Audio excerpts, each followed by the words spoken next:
You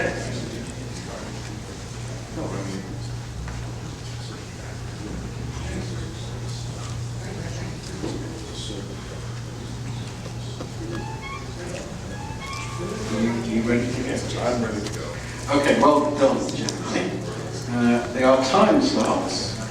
Okay. I just wanted to thank you all. I'm not from here. I'm from a little town called Spokane, Washington. The level of idea flow and energy here is incredible, wonderful. It doesn't exist in the world I operate in, which is autism. The people affected by autism can't talk. No matter what ideas they have, they stay off to the side.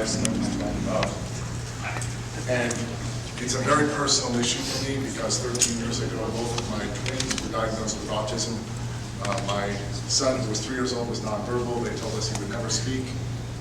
And we'd probably institutionalized him by age 10. And we looked at it, as a father, I looked at this, and we had the means to get therapy. That was going to be 40 to 50 hours a week of one-on-one therapy, about $100 an hour. You can do the math. That's devastating to a lot of families. That's obviously outside the reach of most families. Systemically, we have 35,000 therapists in the country, about 1.2 million school-age kids with autism. That's 1 hour per child that's available systemically. So most kids are underserved. We looked at this, and even when I'm watching someone at $100 an hour with a doctor holding flashcards and teaching my son for 6 weeks the word cup, I'm sitting there saying, this is a print of a hose. We've got to have a solution. And we came up with one, and I think we have a global solution to a pretty global problem. What we did was we created an online database of 5,000 right now and growing video elements that are all of the therapeutic elements that a speech and language pathologist or an ABA therapist would use. And they can go on as a clinician and pick whatever element they're going to work on a child with, whether that's the word cup, maybe inappropriate touching, the color purple, how to enter a play space as a 5-year-old, whatever they need, they can concatenate that into an individualized video. They send it home over the cloud. The parent can log in, press play, and for as many hours as they want, they can have video therapy. So this breaks down a lot of the financial and geographical constraints to care that are so huge in the country. Obviously, there's some international implications. People in the inner city who have no resources, we're currently working with a bankrupt school district in LA, where this can so highly leverage the available dollars, and we can cut therapy costs with video therapy by a factor of about 50. So it goes from about $50 to $60 an hour, their cost of about $1 an hour, and that's pretty substantial. So after 13 years of development, we're being embraced by most of the thought leaders. We're getting quotes like, it's deceptively simple, jaw-droppingly effective. Eden Center at Princeton has comorbid kids. These are the most severe kids. Kids that took 6 months to learn a concept are learning it in 35 aggregate minutes viewing our videos. There's a lot of science behind the videos. A local hospital near Spokane, just the word revolutionary, jaw-dropping, breakthrough are all words that get applied. There's the video therapy. There's also a tremendous amount of data that we can collect. Nothing like this exists. Everything is manual data. So we can actually, this was Max's language acquisition versus neurotypicals. I could look at it and say, okay, when he's 8 years old, he's going to have the language of a 1.5-year-old. When he's 18 years old, he's going to have the language of a 2-year-old. That's not going to work.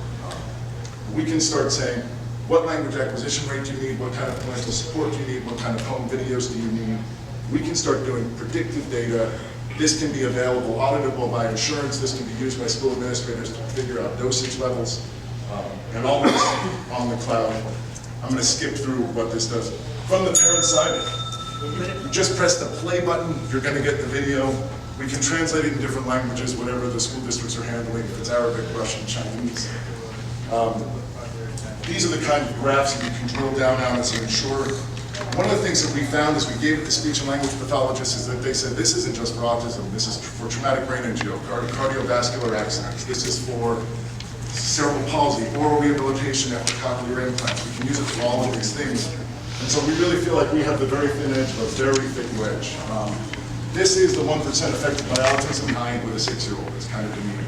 So we want to start building more video content that has adults, where we're teaching showering, we're teaching eating, that we can teach all these things with video. Okay, that's it. 5 minutes. Thank you.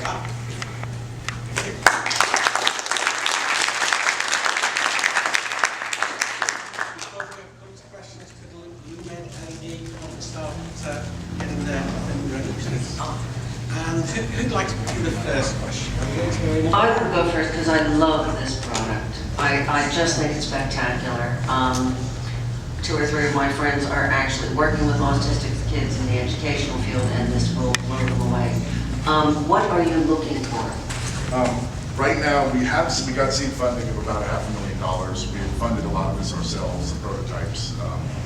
We are looking for, there are a couple of things we can, if somebody has a national need, if there's a Georgian person who wants to offer this in Georgian, we can certainly offer that. A high net worth individual might sponsor Georgian content for Georgians.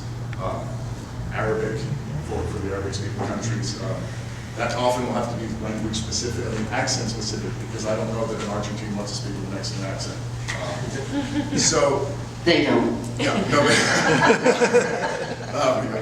so we're looking for our next level is going to be, we've got quite a few clinics using it. One of our board members runs Saatchi & Saatchi LA, so he's like, as soon as we get some good stories, we'll have some celebrity endorsements. It'll be a very large national story. You know, he said that's like, it's a big. So you're looking for venture capital?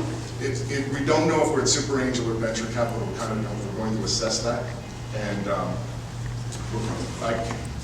for disclosure reasons, I probably can't say while we're being recorded the level I'll be looking for. But we're going to look for an amount that could support the response that we'll get from a national story. That's wonderful. This is a marvelous product. You mentioned school systems. Do you sell initially to individual parents, or are you selling initially to school systems or therapy centers, clinics, etc.? How are you structuring your initial customer acquisition? We originally thought we were going to go to parents. We didn't think we were going to get institutional buy-in, but we actually couldn't break through the noise with the parents. It just sounded like snake oil, and so nobody responded to only offering free. Then we went to the institutions. The higher up we got as thought leaders, the more they embraced it, because this addresses so many critical needs. And so now we have some of the top clinicians in the world working with us and pushing it down. So we have. That's how. So how do they deploy that in the clinic environment? How do they deploy that to the individual child? Yeah. So what happens is, we have 350 clinicians clinic that we're working with right now. They have all of their supervising clinicians go out, talk to the parents. If the parents want to adopt it, the parents can pay the subscription fee. And then it's an individual license per child. So we push it down from the top. It's very difficult because they're very structured in session agendas. And the director literally had to say, you can blow up session agendas. I don't care that you're not going to spend 17 minutes modeling now. You're going to use Gemini to front load, don't model during the session, work on all generalization. So there's a lot of kind of top-down allowance for people to break out of standard molds. And your initial target is the autism yes, we're going to start application area. And then do you have a plan to roll out the other medical application therapies? The SLPs will naturally, are already working in all of these different fields. So the SLP field will start going. Our content has to be a little bit specific. We're working with the House Institute in Los Angeles for oral rehabilitation specific videos. But yeah, It's marvelous. yeah. Time for one question. Okay. So you mentioned insurance a couple of times. Is it reimbursable? That's what we're working on. The Startup California, which is a big clinic, they're one of the leaders in insurance reimbursements. We're working state by state to get those cleared. We're Okay. in Washington State. Okay. Oh, that was a quick one. Maybe one more.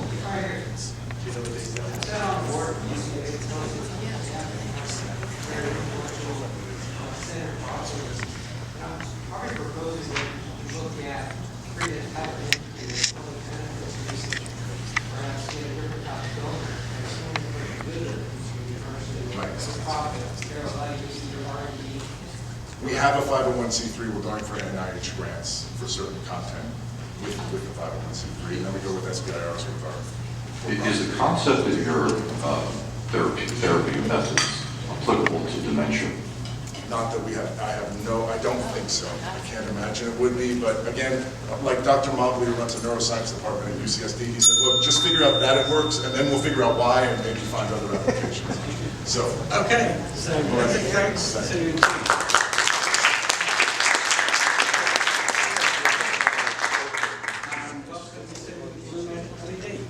Hi, I'm Sheldon Norberg. I'm the CEO of Lumen LED. We make the brightest, most efficient LED light bulbs on the planet. And we're seeking about $5 million of equity investment right now to go to market and bring us up to what we do.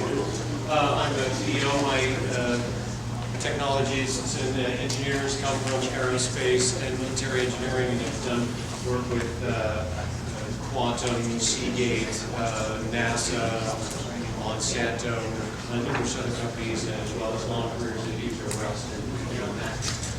My Chinese affiliates run a $10 million a year metal fabrication company where they make casings and metal fabrications for computer companies and medical devices.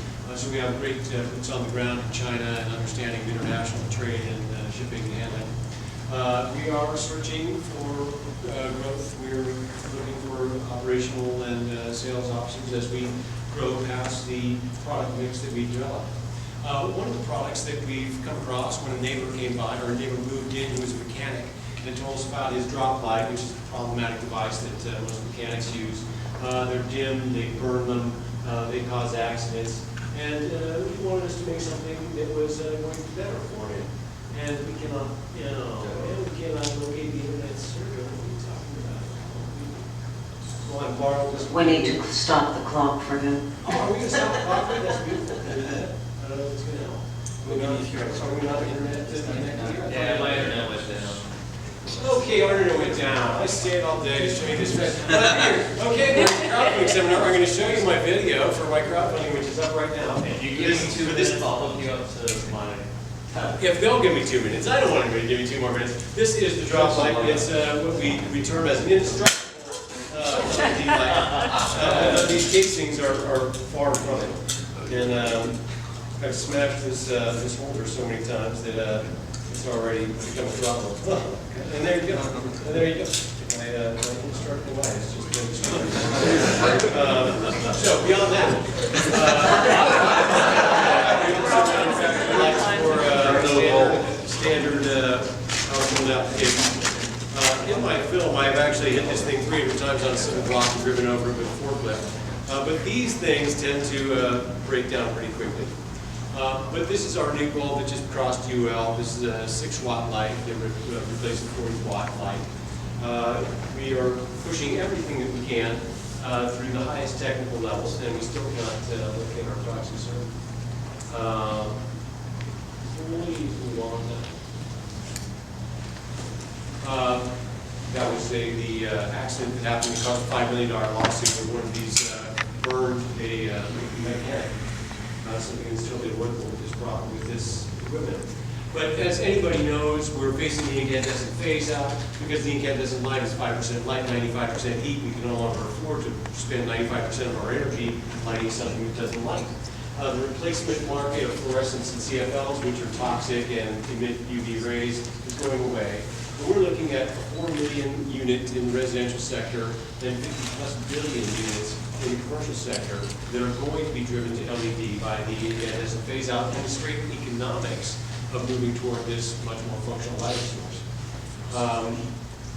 22% of electrical usage in America goes toward lighting, and about 50 to 85% of that can be reduced through LEDs. There's a 5 to 50 times reduction in replacement cost and labor. And we're looking at a $10 billion market this year, which is going to grow within the next few years to $100 billion. Mark, 2 minutes, not 1, okay? Okay. Hey, you're plenty of time. At this point, we have a whole series of products that we've developed, and they're all pushing towards Energy Star. Our 2012 design has patents pending on it. We already have production capacity of about 4 million units. It sales into the Hilton hotels and the Starwood chain. Batteries and concepts retail properties we're developing. And these products are all looking not only at the Energy Star itself, where we can get commercial rebates of up to 100% for some products, but at the next level. Everything that we do is passed through the highest levels of testing and regulatory training so that we can use these rebate pools. One of which, the new pool, the LED accelerator, rewards 2 levels above Energy Star because we see Energy Star as kind of a low bar. So our incredibly efficient lights, this light is only, for a pop out there, only using 12 watts. This light's only using 6 watts. We're about 85% more efficient than incandescent and up to 60% more efficient than standard Energy Star lights. That allows us to be in rebate pools that can fund us to up to $110 on a light bulb that we charge about $75. You can see where we're struck up against our competition. We've got structural patents that allow us to maintain the form of a light bulb, which is what everybody's chasing for in low energy outputs. But we also can put out the incandescent function in a high energy bulb that gives it the brightness and the effect of appearing as if it was incandescent, something that no one else seems to be doing. If you compare us against any of the competition, you can see, I don't have my pointer here, but we're at 1,000 lumens from 12 watts. We're nearest competitor, Switch out of San Jose, doing, they've got an 1,100 lumen bulb. Theoretically, I've never seen test results, and they will publish them at 20 watts. Philips is getting 912 watts. When we step into a slightly higher Kelvin temperature, a brighter, higher color temperature light, we're doing 1,050, whereas our nearest competitors are only doing 800. One minute, wrap it up. Sorry, wrap up now. Wrap it up. Hey, that was the end of that slideshow. Here's some of our official test reports. Never trust an LED light bulb. It does not present you as nationally recognized testing lab reports, which is about 95% of the light bulbs out there. It's unfortunate, but you need to understand how to read these kind of test reports in order to buy lights in the upcoming future. But Lumen LED posts all of theirs on their website, which we're quite proud of the technology we've got. Okay, thank you. Thank you. Would Americas like to get ready? Questions? So While we take some questions. what is your intellectual property? It's the internal structure of the way that we mount the LEDs. Everybody has kind of different format for the way. Right now, my primary channels Hotels. batteries. Well, we've got hotels. We've sold some into Hilton and into the St. Regis Hotel, so we're taking that straight into the Starwood line, which is Westin and all the top 5-star hotels. On the retail end, we're working with Batteries Plus here and trying to get into their national chain. I've got my local hardware store that I first took involved. Turns out to be a distributor to 3,000 hardware stores in the West. He runs a lighting company that distributes for the last 30 years and knows them all on a name basis. So I have some very good initial retail partners to take us out in distribution. Okay. And are you comfortable with your driver reliability? Because some of the price competitive bulbs from foreign suppliers are price competitive that you're going to have to face, but they may not have as high driver reliability. Yeah, we feel very strongly about our electronics. As I said, one of my electronic engineers, one of the original Silicon Valley Group engineers, we try to use only components that will last 50,000 hours, so no electrolytic capacitors, so that we can get a 50,000 hour rating on this bulb, which no one else has. There's the other advantage we have, 50,000 hour life versus 25,000. I appreciate you understand the science of this. Okay, just to kind of follow up on that question, really. So, what is the difference then in price that you expect to pay on your bulbs as opposed to something bought from China on Alibaba? Every bulb is coming from China. Make no mistake. Our manufacturing is in China. Philips is in China. Sumate is in China. Most people are buying OEM off of other manufacturers that are there. The question is, do you know your manufacturer in China, and how good is their engineering, and how tight is their quality control? We feel very comfortable with the people that we're partnering with right now. We have significant advantages, and in the products in the space that we need to license from Philips, which 200 companies already do, because they have a huge patent portfolio, we license certain factories. I get the benefits. It's the value judgment, I think. Oh, at $50, do you want to buy a light bulb for $50? We feel that our pricing is actually quite competitive with what's in the market. You can buy a 60-watt replacement light bulb for $50. You can buy our 75-watt replacement light bulb for $50. When the next chip iteration comes up, we'll be one of the first people to reach a 100-watt replacement. And is that a viable model? Do you understand the payback on the cost of light? Depending on how long you use this light as a residential user, your payback could be anywhere as long as 3 years. But for our people in Hawaii, getting 44 cents a kilowatt hour, they can pay these lights back in about 6 months.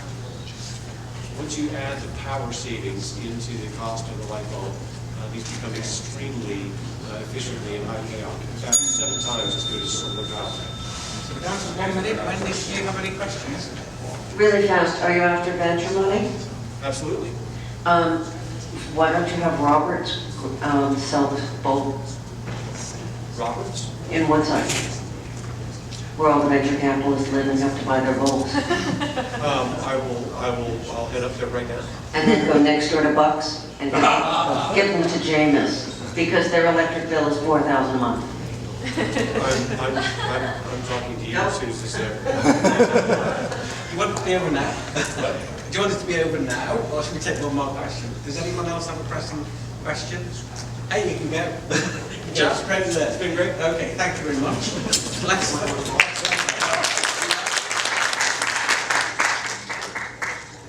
Okay, so yeah, please do. Please.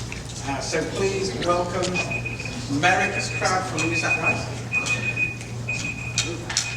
Good afternoon, everyone. I hope you're still awake. I'm excited to be here, and I flew in all the way from Florida to be here because I quit my job in December to do this full time. So I'm going to introduce you to this concept, and hopefully you'll want to be a part of it. Just a quick background from me. I like to do things first, and what I'm presenting today will be first. Way back when, in '91, put together the first satellite TV network to supermarkets, because in those days they didn't have an internet. In '95, Shoppers Express, the first internet-based grocery store that did deliveries. The only problem was people didn't know how to use the internet. So we were teaching people how to use the internet, not to buy groceries. In '98, before wireless was wireless, we used PBS TV stations nationwide to send wireless data to your PC. And things have changed since then. So why am I here? Could you think of a better place to pitch a crowdfunding concept than to a crowdfunding crowd?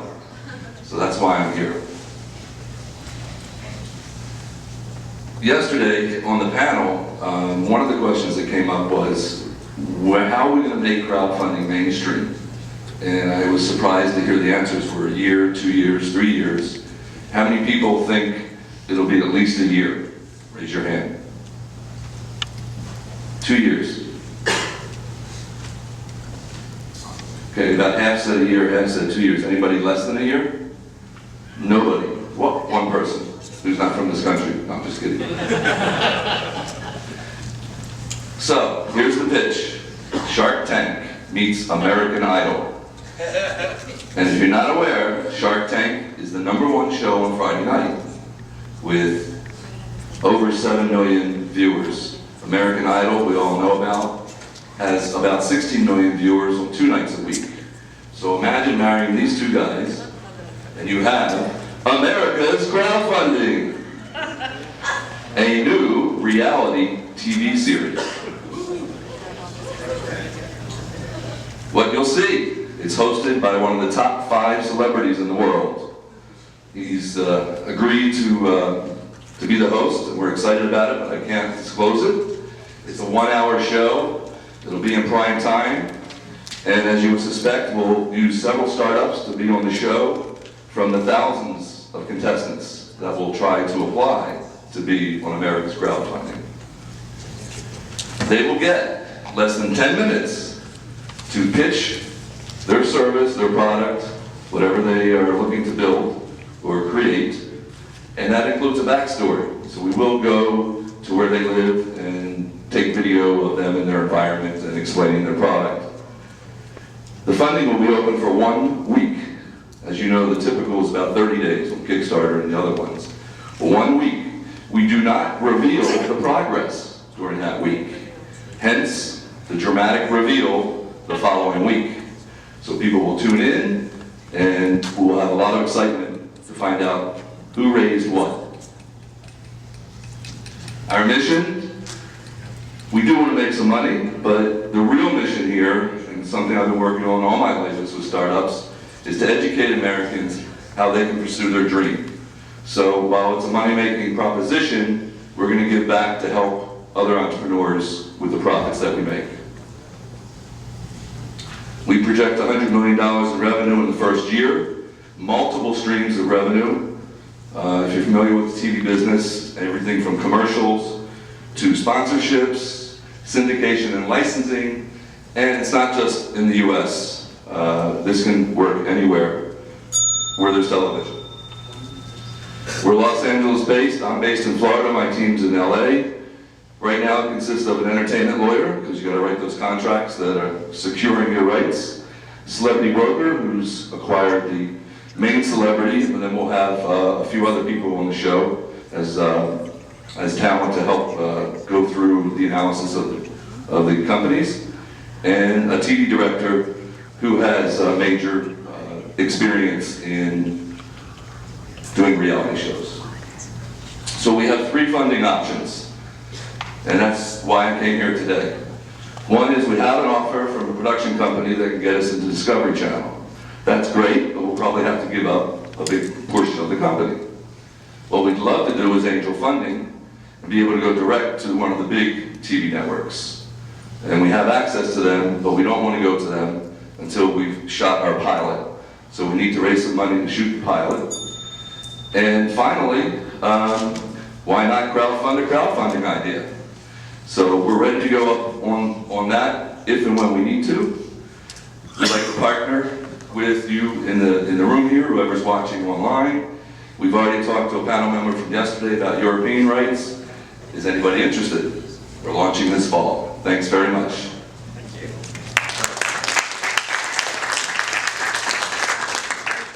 For questions, we'll have come and get ready to go. And I'm sure we've got some questions over there. Who's going to start?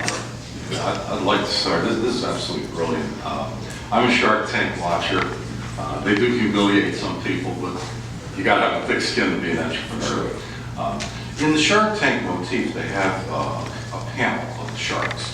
Are you planning to have a panel of experts in Absolutely. general disciplines where the entrepreneur? Yes, so we're going to try to group some categories together on a show, and then we'll have 3 panelists that, if it's a retail product, if it's VC oriented, Silicon Valley. Yes, so we plan to have the experts behind the celebrity. So the celebrity, hopefully that will create the yin and the yang. This guy likes it, this guy doesn't, and then the audience, America, can vote and pledge where they want to pledge. And do you think in the short term that the money coming in would be adequate on the donation reward basis? Or how do you see the companies actually? We're not waiting for the SEC. We're gonna go non-equity day one. You can't plan something that you don't know a time frame for. So. But do you think that is going to entice enough people on that basis? You tell me. Kickstarter raised $350 million from 20,000 projects last year. If you look at it worldwide, $1 billion, more than $1 billion was raised with non-equity. So I'm very confident that people will be interested in non-equity, and maybe it's a month, maybe it's 6 months before we become and switch to equity. Good. Fantastic product, fantastic concept. When I first got wind of crowdfunding, being a Shark Tank watcher, I said, what a marriage that would be. It's a natural, and I'm probably not the first one to come up with it, but the one who executes it first will be the one that wins. But there is room for more than one. It's not who talks about it, who doesn't. Exactly. I think it's a brilliant idea. I can't think of anything you can change and you'll just go off. Thanks. Can I be on the show? Why not? No, I love the idea. I think it's great. I think making it publicly available and engaging people to get involved with is key. I think there are probably some risks to be careful about. I suppose when a Swedish attitude at some point in the day, and instead of being entirely optimistic. I think some of the cases that Kickstarter is seeing thrown at it at the moment, there's probably something to be mindful of. If somebody takes something on the show, gives them a demo of something that the product can or can't quite do, that's something to do a little bit.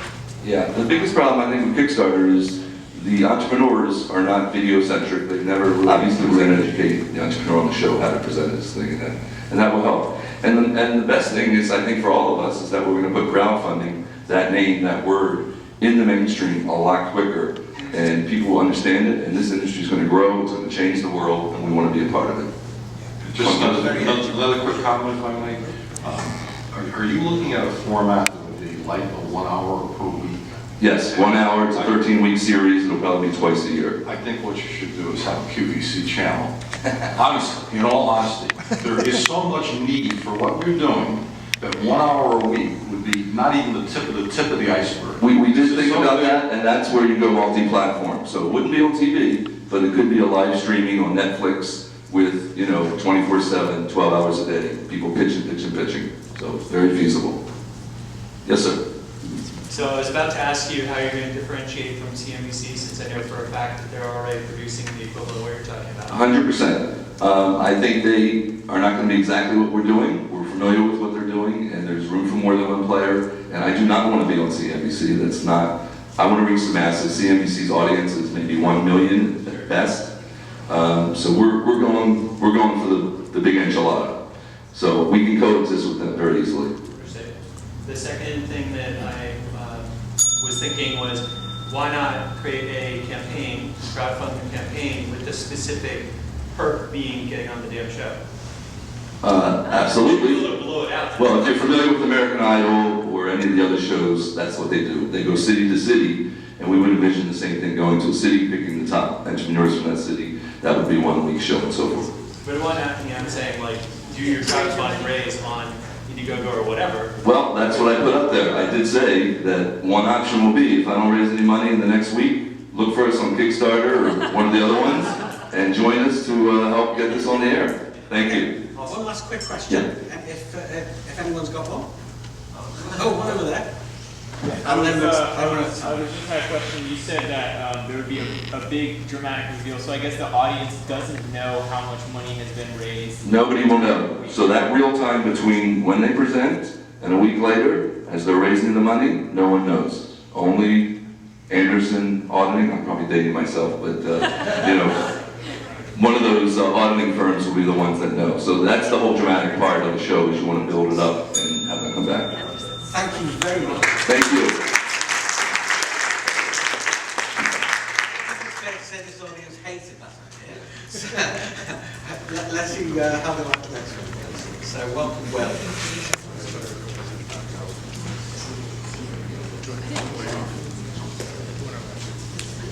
Good afternoon, everybody. My name is Arden Gassan, and I'm a founder of WhalePath. We just recently graduated from Founder Institute, the largest startup accelerator.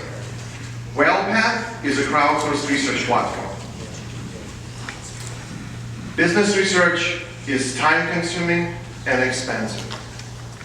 Did you know that over 2.5 million professionals, including financial analysts, researchers, and economists, spend over 500 hours of research annually?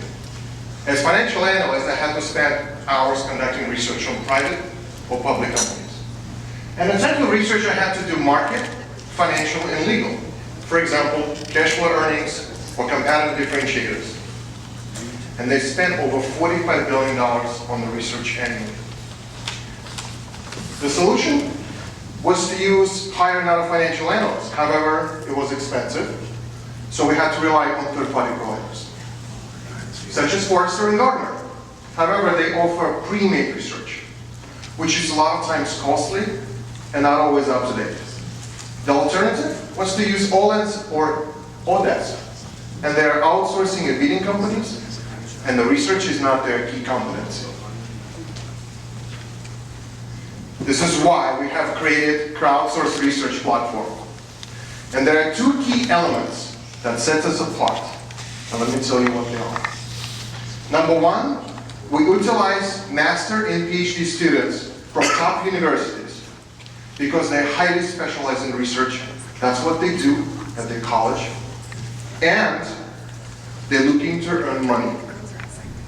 And that's what they do best, the research. And number 2, our technology that consists of 3 key elements. Number 1 is filtering and matching algorithm, where we match the research request to the student's competency, such as the major and GPA. Number two is research templates, where we standardize the deliverables of the research, so expectations from customers are met, and students can deliver high results of the research.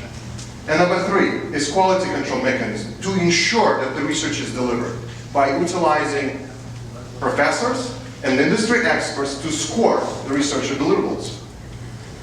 At the end of the day, professionals receive on-demand custom research, and students can earn money while they're in college and get connected with the future employers. Let me tell you how the product works. A professional will come to our website, fill out the research request form, providing the information what kind of research they need, such as competitor names, differentiators, strengths and weaknesses, etc. Then we match this task to one or many students with relevant major and their qualifications. They review the work and they accept, conduct the research, and upload to the web pack. And where a professional receives the final research results and pay for full satisfaction. Currently, we have customers such as Perkins & Coie, Fidelity Investments, as well as Lyhaven Capital. The market opportunity is $3.5 billion. This is our serviceable market size. The total market is $45 billion. There are 7 million research projects being issued annually by professionals. The average price for the research is $500, where students receive $400, we collect $100, which is 20% gross profit margin.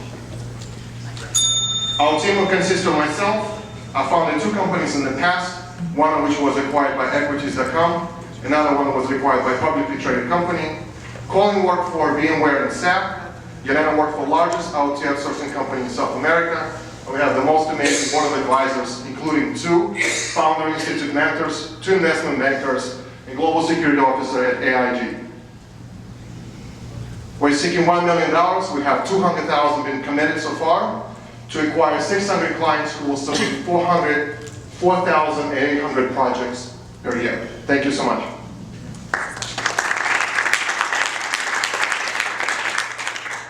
Okay, can excited can we get ready while we find out how excited the panel are? Very excited here. Great proposition, really good presentation, clear. I like the way that you're structuring your research, because I think that has the potential to go in all kinds of different directions, especially if people are new to it, so that I think works really well. Quality element to it adds a really good level of finesse. I'm a big user of Odesk, and actually I have used it to commission research projects as it happens. But you never know what you're going to get. It's always, you have to put a lot of effort into specification to get anything meaningful back. Picking the person to do the work is quite concerned. So I think you're onto a great business, and you've got a really good model for it. Yeah, I hope you find investment. It's really good. I think it's a great opportunity. I think the unmet need you found is enormous. I think your value proposition at the price points you're generally talking about there, a few hundred or a few $1,000s, is very impressive. You'll get a lot of response. The question I have is the turnaround time. So students may or may not have the time. Obviously, you'll have a big inventory of people with specific capabilities. Do you see any issues with your being able to service the clientele on a turnaround timing basis? So currently the way we do, professionals submit the research request. We syndicate the request to one of many students. They accept the offer, and it typically takes them about 8 to 10 hours to conduct the research, which is spread between 3 to 5 days. So is that, you're going to one particular student to do the entire project, or you syndicate? Syndicating. That's wonderful.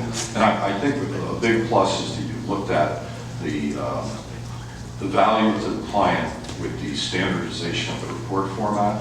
So if they give you business one week, they come back the next month, or later on, they know they're going to get a similar format, a similar quality.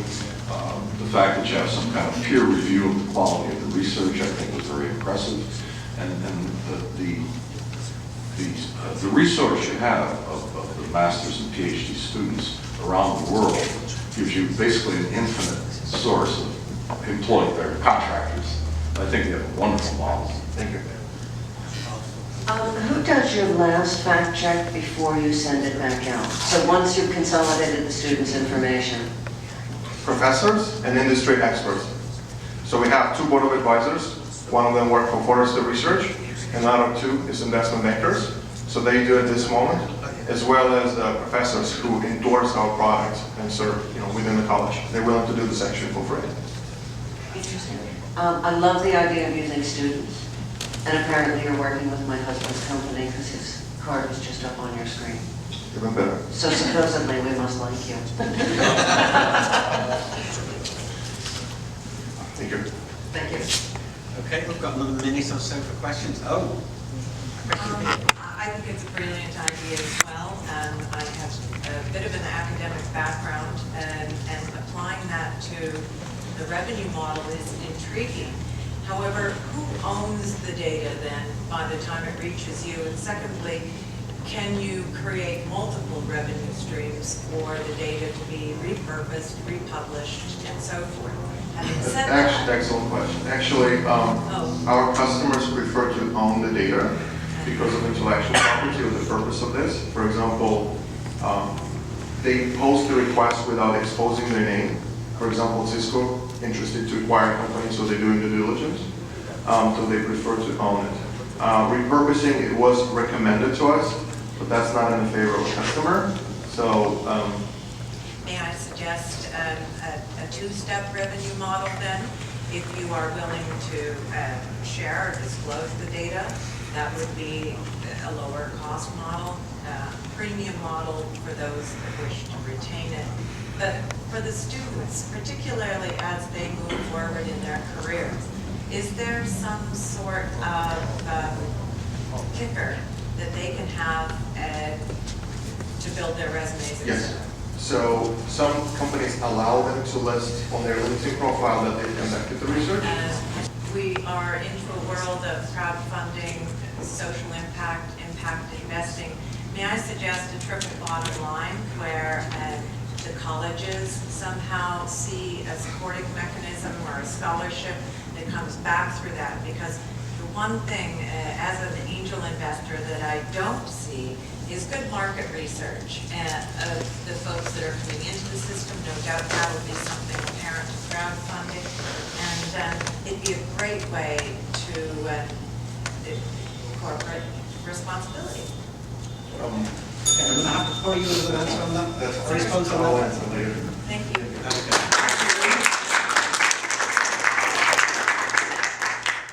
Okay, so let's welcome Exciter.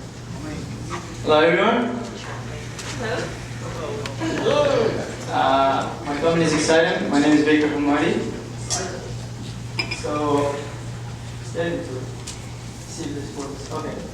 So the problem is television has always been one-way flow of communication. Viewers cannot voice their opinion while watching television. It always lacks an active feedback loop. Current solutions are both fragmented and expensive, and this is where we come in. We come in to solve this problem. But what is Excited? Excited is a platform that connects content providers and TV stations with their audiences in real time. It uses social media such as Facebook, Twitter, integrated with websites like station websites, and also allows live interaction through SMS and IVR. And by IVR, I mean people dialing in to vote on a matter.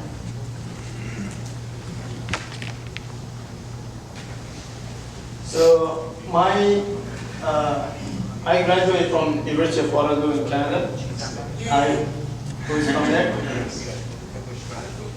So I actually did internships at NVIDIA, Siemens, and a few other companies where I became a software engineer. And after graduating in 2011, teamed up with my co-founder, my brother. She noticed the last name. And we started Excited. My brother is one of the top 5 electrical engineers in San Jose State. He worked at Accuray. He managed over $80 million of projects, worth of projects. And he was named best engineer at Accuray.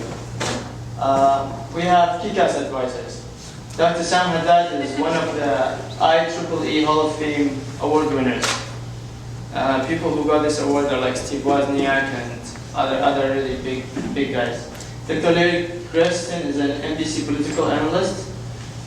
David Winkley and Castor Yunus and Carl Coardino. Carl is actually considered one of the most powerful people in the Silicon Valley, top 5, based on Wikipedia. I didn't know that when we got it.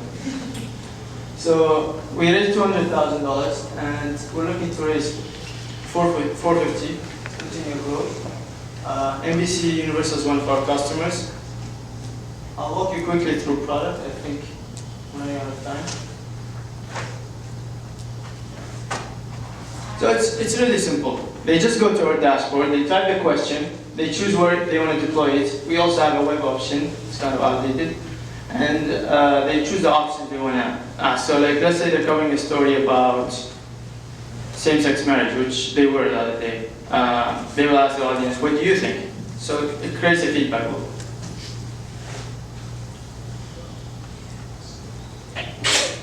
Our promise is, in 10 seconds, they can launch a question and be live on air, and live on all their properties. And that's what it does. It integrates with their Facebook through the native Facebook API. So it pushes a question over there. We post it, and we retrieve the answers in real time. Same thing with Twitter. And we give them a website. This is Twitter. People just reply, the followers. And that's how they vote. Sorry. It's kind of slow. So this is NBC Chicago. They were asking this question yesterday. Do you support legalizing marijuana? And what happens when they push a question is it updates in their widget using an iframe that they put in their website. So it's very easy to actually embed polls into certain articles or embed them in the homepage. 1 minute. This is the most important thing, is we generate the graphics for the station. So as soon as they hit launch, they have graphics for the question they just created. People can call or text. They show this live on air. And I really want to show you the live example. The results are there also in real time. This result is aggregating all the results from all the sources in one place. And what they do is use this to tune in their audience. People can also send open-ended feedback, and we give them powerful analytics that can show them like number of returning voters, area code breakdown, and so on. Let me show you the example really quick.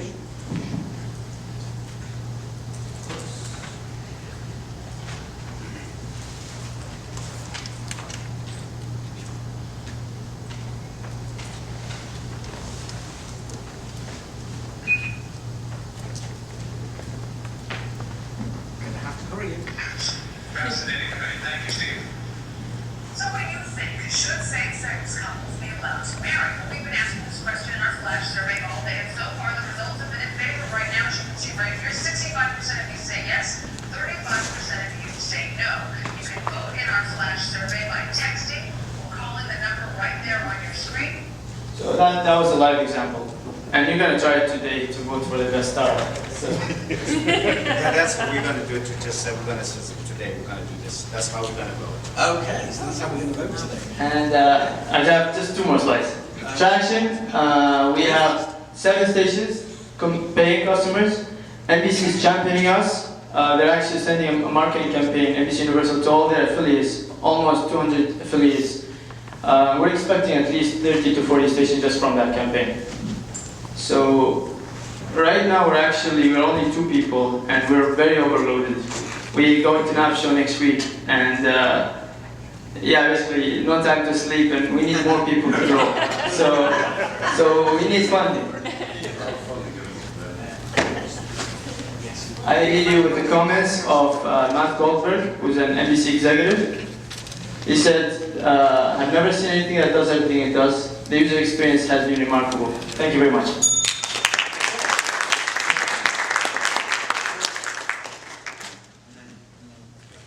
Okay, so I think Hannah might have some questions. Oh yeah. We just wanted to go back to sleep. Yeah. because I can see some good tie-ups there with American crowdfunding. So I think it's a really good proposition.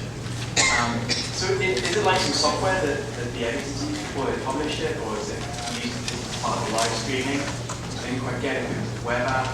The web app. Web app, right? Yeah. And right now we're using the web to actually the website. Our website is being broadcast live on air. That is now. But we're actually looking into ways to integrate with their software, like Chiron. Yeah. So we found a way, but once we need like another couple of weeks to develop. Because I think when you get that piece to it, that could be amazing. You know, showing a live stream of tweets as conversations happening. Yeah. Could be really powerful in news, for example. Right. So, I can see that having broad applications. You should sell your information from the tweets to a polling organization. Yeah. Generate income. We cannot do that. Yeah, no. I guess you're So does each station locally generate its own question, or are these questions that NBC is forcing down into the state? Each station. Each station is generating their and own. their own facts Okay. and their own number. I mean, it's a really logical product, so good luck.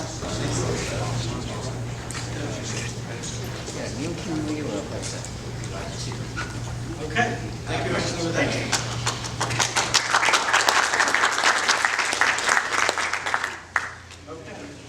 So, just before food starts, we're almost there. Such a variety. We've got an extra contestant. In fact, he's an extra presentation. Voting will come in a moment. I don't think food starts going to be in voting, if I understand correctly. But you're very welcome, and we're looking forward to. I have a company called FoodStart. It's a reward-based crowdfunding platform for restaurants. Sophisticated audience, so I don't need to go into too much detail about how it works. But we are up and running in beta now. This is what our website looks like. And one thing that we do is anybody who backs a restaurant on our platform gets a physical card in the mail, and looks and feels like a credit card that they can then use to redeem rewards. We did a bunch of market research and asked 1,000 people what they wanted, and they said that they didn't want to use a smartphone application, and they want something that feels real and physical, and I think that's part of why people also back restaurants, is because they have this emotional connection, this psychological connection to food and restaurants in general. Moving on, we were asked how we're doing with Kickstarter. We have slightly lower fees. Kickstarter just does creative projects. So if you want to expand a restaurant or add more parking or whatever it is, it wouldn't be appropriate for Kickstarter. We have these cards that I mentioned earlier. We also, because we serve just this very particular market, we can do things like provide research and content-specific content for the market. We have a lot of industry partnerships with equipment leasers and other kind of vendors, and we can provide a tie-in for SBA loans. Average restaurant will raise $250,000 to start. They're not going to get all of that through us, most likely. So we are part of a basket of funding sources, but we can help introduce them and improve their package for an SBA loan. Sliding through here, so we're short on time. We have this terrific advisory board. Includes the former CFO of Ruby Tuesdays. He's raised over $1 billion in private and public capital for restaurants like Ruby Tuesday and Outback Steakhouse and Papa John's. We have a former M&A person who had a chain of 12 restaurants in San Francisco that she sold. We have other restaurant people. We have a former director of Howard Dean's internet campaign. So we have a great board, and it's getting bigger all the time. So far, we've done all this with $75,000, and we're looking to raise another $200,000. We're getting 2 to 3 new restaurants signing up every day, mostly through word of mouth, and we like to spend the money in marketing. Anyways, I welcome all questions. Okay, before we go to questions, I'm going to ask our final lot for you city to come and get ready. So, panel, do you have some questions? Well, I have. Okay, great proposition. I really think it's way towards it. Crowdfunding fragments into different industry sectors. Chosen specifically to go after, I believe. Is it specifically oriented towards startup restaurants? It's startup and second locations, basically. So we're focusing initially on food trucks. We're getting a lot of traction with them because they have a hard time getting financing and they don't require that much capital and they're kind of dead right now. Okay, fantastic. And what kind of funding are you looking for? As I said, we're looking for $200,000 and we spend most of the marketing. Our platform's already developed. So the clients that you have, the issuers, so to speak, what general amounts do you think you could raise for them? Is there research you've done as far as how much money might be available in the restaurant space for new restaurants or expansions? Sure. So there are, and not including expansions, but there are 44,000 new restaurants started every year in the United States. They raise a total of $6.4 billion. Of those 44,000, about half are independent restaurants, so non-franchise restaurants. There's a lot of business out there. And do you have a target demographic of the people making the contributions? We do. We did a lot of research initially. We did another national survey asking people who would be the most likely to back a restaurant of a friend. Turns out it's males 22 to 32 who have some college education, at least some college education and some disposable income, which is fun. That's what we're targeting. Good. Maybe we can get Louis' lunch to come out here. There you go. Any other? Yes, sir. The restaurant business is notorious for a high failure rate, margins really low. In recessionary times, cut back on that type of spending. How's that factor into your model? Well, I don't want to be cynical about it, but the fact that there are a lot of new restaurants is a good thing for us. They're always starting off. 59% of restaurants fail within the first 3 years of close. They don't necessarily always fail. A lot of times the owners find that it takes too much work, it takes too much time. I happen to think that our clients will, because of this distributed ownership base or distributed backer base, will have a lower failure rate than the average. Restaurant consultants will say you're a lot better off having a lot of small investors as opposed to just 1 or 2 large ones. And restaurants seem to really get what we're doing. They like the idea of debt-free capital. They create the built-in customer base. And the cost of food is only about 1/3 of the menu price. So for them to give away an $8 dessert costs $2.40, but if it means that they can get somebody in and or 2 people or 4 people and they're buying alcohol, that's $2.40. They're happy to spend, especially if it's been pre-purchased. Okay, so thank you. Thank you. So it's almost time for voting, so get your fingers and ready, whatever we're going to use for voting. I don't quite know how that's going to work yet, which is really exciting. But in the meantime, please welcome new city.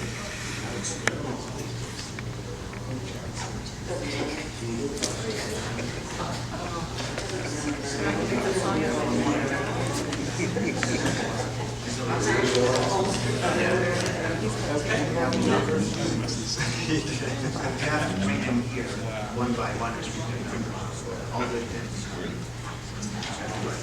Go. Good afternoon.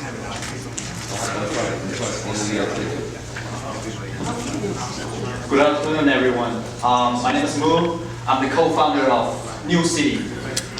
What is New City? New City is an online 3D marketplace. When I talk about 3D, what comes up to your mind? 3D printing is a hot topic recently. 3D movies, even there's 3D TVs come out. But what New City is, it's an online social platform that combines shopping, e-commerce, social networking, and gaming. Imagine each of those buildings as individual real business. So we customize the virtual storefront for this business on this platform. Imagine that thousands of this business, you swap left and right to see different streets, to see different buildings. Say if you like certain brands, you click to the buildings, leads you to the product listing pages. If you like it more, you click one more to see the details, and then goes to the checkout pages. So the whole idea is try to combine real-time shopping with the online e-commerce. Some functions will be the weather gonna change it according to your IP address. So if you're logging right now in California, it's daily, but if you're logging Europe, this is more like what you see. And then those avatars are your real friends. You either added your own or imported from Facebook or social media sites. So you can click it and chat with them while you do the shopping. So we provided the method of shop with friends.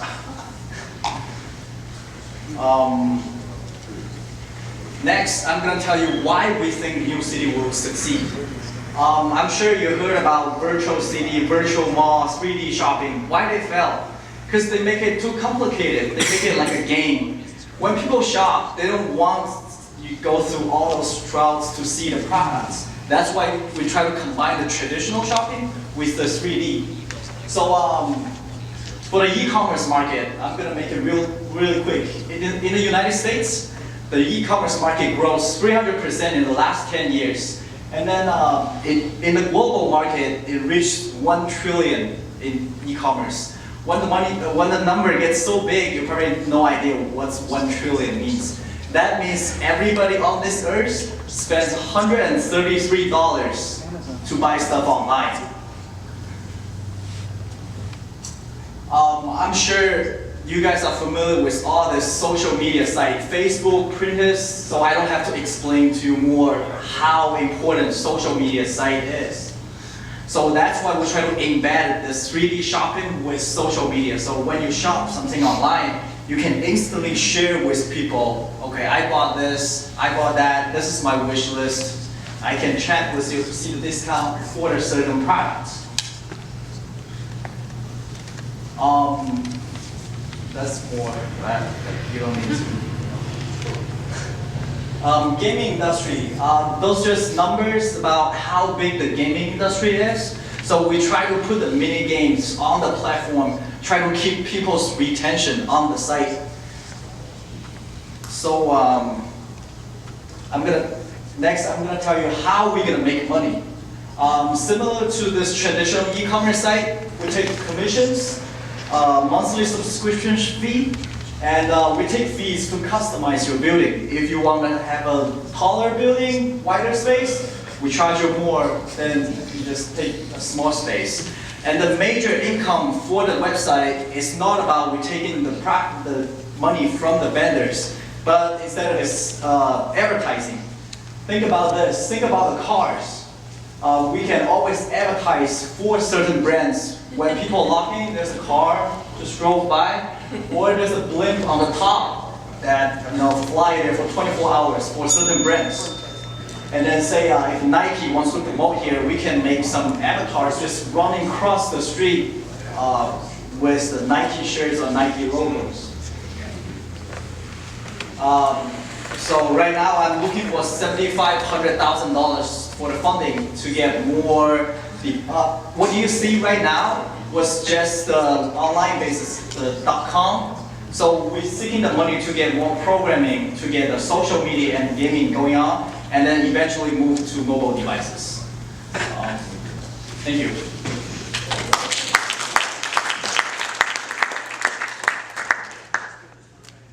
Okay, so while the magic technicians get ready for the voting, I'm sure the panel will have some questions again.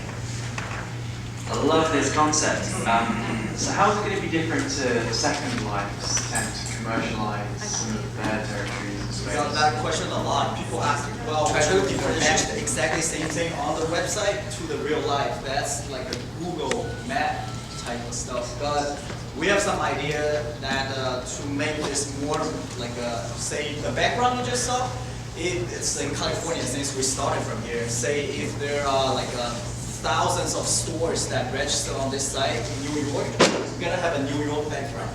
Okay. And the other question I have is, Do you have specific plans for promoting your brand? Because nobody knows New City. So how are you going to promote your brand so it's recognized by consumers? Okay. Besides the regular advertising tool, Facebook, social media, all those things.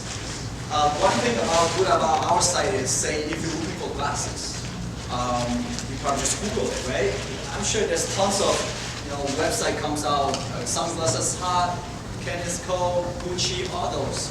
But say, for example, if there's a Gucci building in here, and then they list the sunglasses as one of the products, so the Google result shows up, we'll have the Gucci glasses / New City. So people can buy it on their original online store, or they can buy it on New City as well. Okay.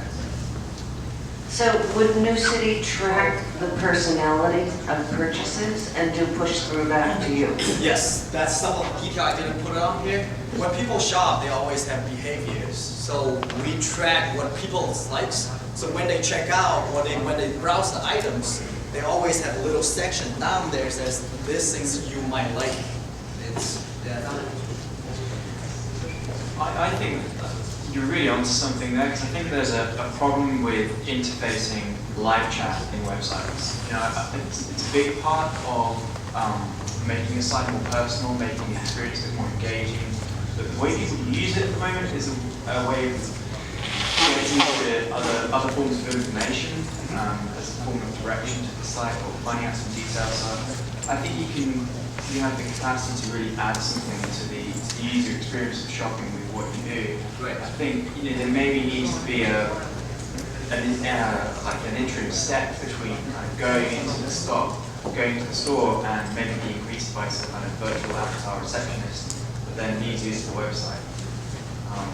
I'm really interested to see how that develops and how the social side of it is actually technically implemented to make the shopping user experience better. Because I think if you can get that right, I think it is tremendously powerful. But I think it will be a difficult nut to crack. Okay, we've got one more minute for questions, and I think we've got a question here.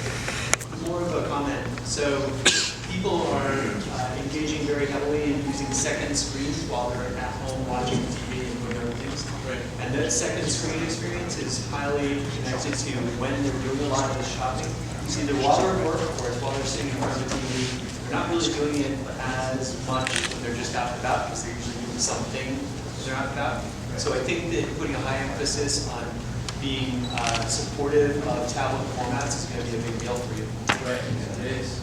Well, the whole idea is trying to fill out the gap between real-time shopping and e-commerce. Real-time shopping, you can hang out with friends, talk to them, and feel the product.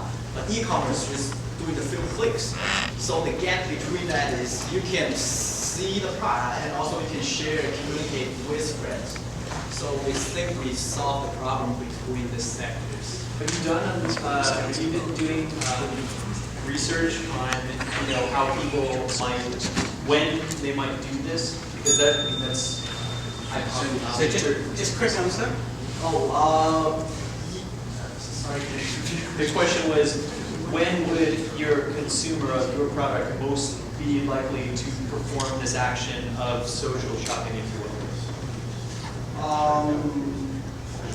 When people buy stuff or like certain stuff, it's going to be always showing your profile. So you will see what your friends want, what your friends like, to better connect with what your friends' activity is. Okay, so let's say thanks to New City.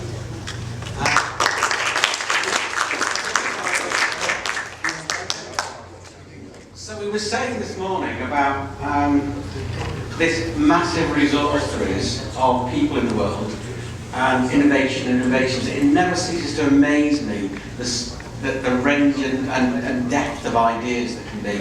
And I think it's a huge smorgasbord. So I think it's time to ask all of the contestants to come forward and face the music. It's time for voting. So can you come forward, please?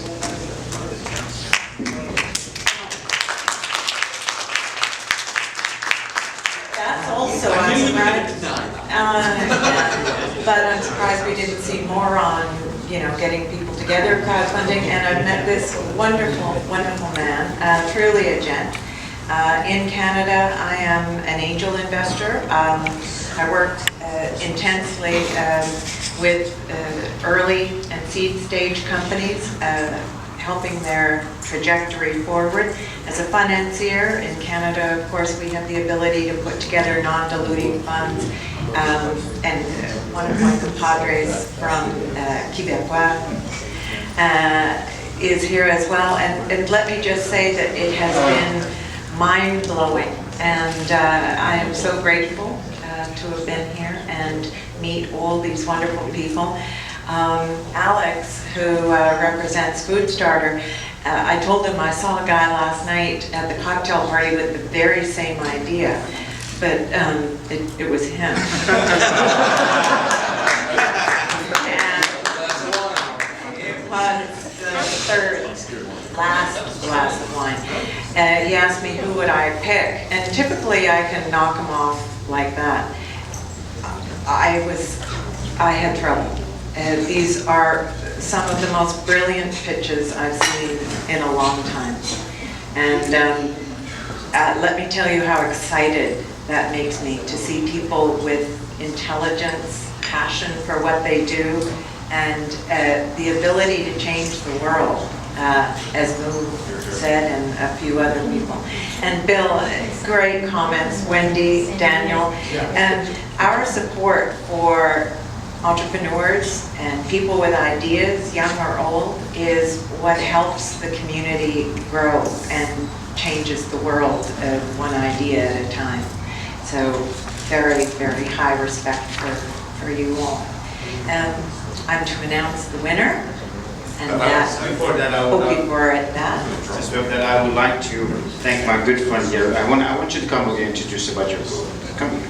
She's shy. She's wonderful. And I want to have two announcements. I want to have because I'm going to not forgive myself if I announce it. Could you introduce yourself again? Hi, my name is Dana Garrison. I run the Entrepreneur and Small Business Meetup for California and for New York. Good. Thank you. And she has a great meetup. She gets great people. So, and also, I want to thank Vindy. Vindy, she has, could you tell us, Vindy, they have a publication called Bankless Times, and it's wonderful. I mean, by the way, that crowdfunding that you see is one of ours. And we do publication, we go to the people actually that is about good news crowdfunding. It's about good deed crowdfunding, which I'm very proud of, you know, projects that's happening. But Vindy, go back to Vindy, they write beautiful articles, very serious stuff. They are transparent. Go ahead, say it right. Go ahead. We would like to have transparency in crowdfunding and banking. So basically, it's the same idea, Sydney. It's news-oriented, trying to get people informed and get the public to get secure and comfortable with crowdfunding so that everybody starts participating more often and on varying levels. It turns out you can crowdfund your teenager's car. That's I have a lot of argument with her, but I love her. She's wonderful. Not bad. All right, and I want to thank you, Daniel. Daniel is wonderful. I was in London. I saw Daniel's presentation at the Barrish Conference, and he's just a fresh blood. I love more people, younger people getting involved in this crowdfunding. That's what it's all about, you know. And I want to thank. We got beautiful guests in here, and I met some of them, you know, from Stanford, and you know, I met Rob, and they've been helping. They're these people that they through the meetup and Rob and you know to their idea IPO. Rob, he's got a good group. He's very shy. He is behind the scenes, but I'm very come on. I want to thank these people, and I want to take this opportunity before we announce the winner. I want to thank these people because without Rob, without a couple of these one, we didn't have this kind of crowd yesterday that we had. And I want to thank you. Rob, could you tell us? Well, it's called Idea the IPO. It grew out of a class at Stanford Continuing Studies taught by Doug Kelly, and basically traces a startup from an idea on a napkin to a business plan to a product launch, scale, to an exit strategy. And the class ended, so I kept it going, and 3 years later we've got several thousand members, chapters around the country. And I got introduced to Sydney by a mutual friend Sunday night, I think a week and a half ago. And he called me, we talked on the phone for an hour. Within 3 hours I posted the event. And the rest is history. So awesome event. Look forward to working with Sydney again. We have a party tonight if anyone's available at David's restaurant in Santa Clara. That's our site. So everyone's invited. And awesome event. Look forward to the next one, Sydney. Thank you. Looking forward.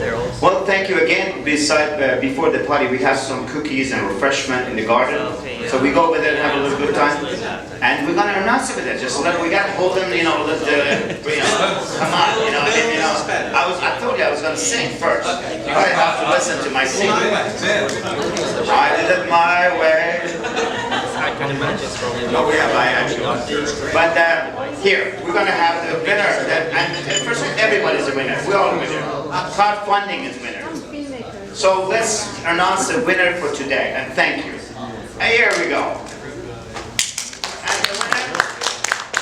And the winner is text number 12, Whale Pass.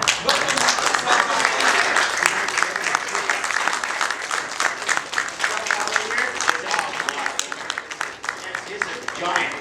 All right. Well, first of all, thank you. And here, you guys, you just come over here and take a picture, and just stay away from that. All right. Well, thank you. Thank you. And text pictures and. Hugely credit for America's crowdfunding. Yes. Let's give them a hand. Yes, exactly. The runner-up is for American crowdfunding, which I'm going to be one of those guys about. So let me come. Sandy, I like that idea. I love it. I really do. And I wish you the best. You know, and I like, and my personal, I like to basically that safe haven, but it's not there. But I really like what for the autistic child they do. What is it? Safe haven. You know what? I like that. What do it? Chef Gemini? I think it's about time we go have a drink, real drink. Thank you again. Have a wonderful evening. Let's get into the party. Thank you. And so at this moment, we're gonna. What are you gonna do? I just want to say, finally, the winners, as Sydney has said, is everyone, and I think you should all give yourselves a final round of applause. Yeah. Okay. I want to say two more things before we go. I want to thank our wonderful photographers, Sapura. She's been doing videos and taking pictures of you. If you guys wanted to have, she's going to have a cart over here. If you can go online, and you know she will be giving your pictures. You know, you guys probably don't know, but you have a lot of pictures. We make sure you have a lot of pictures.